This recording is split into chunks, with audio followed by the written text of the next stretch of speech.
నల్గొండ జిల్లాలో బంద్ కొనసాగుతోంది. జిల్లా వ్యాప్తంగా 7 డిపోల్లో 700 బస్సులు నిలిచిపోయాయి. దీంతో జనజీవనం స్తంభించింది. అఖిలపక్షం నేతలు డిపోల ఎదుట బైఠాయించిన ధర్నాలు చేస్తున్నారు.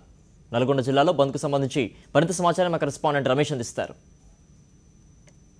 రైతాంగ సమస్యల్ని ప్రభుత్వం పట్టించుకోవడం లేదంటూ ప్రతిపక్ష పార్టీలు ఇచ్చిన బంద్లో భాగంగా నల్గొండ జిల్లాలో బంద్ కొనసాగుతుంది. తెల్లవారుజాము నుంచే ప్రతిపక్ష పార్టీలన్నీ కలిసి బస్టాండ్ల ఎదుట బైఠాయించి బస్సులను బయటికి రానియకుండా అడ్డుకుంటున్నారు. ప్రస్తుతం మనం నల్గొండ బస్ డిపోలో ఉన్నాం. నల్గొండ బస్ డిపోలో చూసినట్టయితే పెద్ద ఎత్తున పోలీసులు కూడా మోహరించినటువంటి పరిస్థితి కనిపిస్తుంది. మనం చూడవచ్చు బస్సులన్నీ కూడా ఎక్కడికక్కడే నిలిచిపోయినటువంటి మొట్టమొదటిసారిగా అన్ని పార్టీలు కలిసి వాళ్ళ బంద్కు పిలుపునివ్వడం కూడా మనం చూస్తున్నాం. పోలీసులు భారీ భద్రత మధ్య కూడా బస్టాండ్లో బైఠాయించడం జరిగింది. జిల్లా వ్యాప్తంగా 7 డిపోల్లో కూడా ఇదే పరిస్థితి నెలకొంది. మొత్తం హైదరాబాద్ విజయవాడ జాతీయ రహదారిపై ఇలాంటి పరిస్థితి నెలకొంది.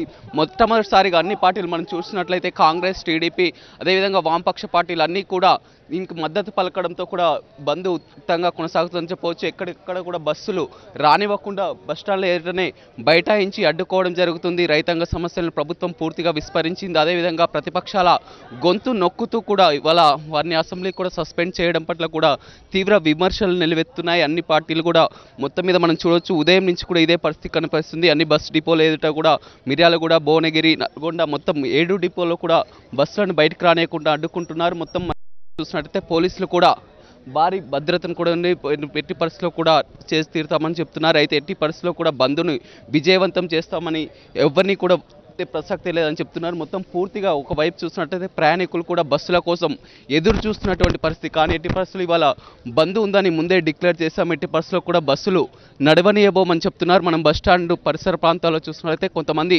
ప్రయాణికులంతా కూడా బస్సుల కోసం వేచి చూసే పరిస్థితి కనిపిస్తుంది. కానీ పోలీసులు భారీగా మోహరించి బస్సుల్ని నడిపి తీరుతామంటున్నారు. మరోవైపు అన్ని పార్టీలు కూడా బంద్కు మద్దతు పలకడంతో బంద్ తీవ్ర దాల్చిందని చెప్పవచ్చు. భారీ భద్రత మధ్య బస్టాండ్లో అయితే బైఠాయించడం జరిగింది.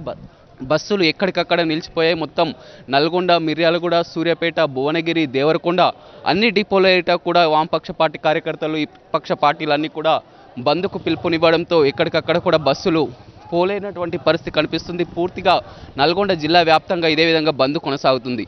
వీడియో శ్రీనివాస్తో రమేష్, సాక్షి టీవీ, నల్గొండ.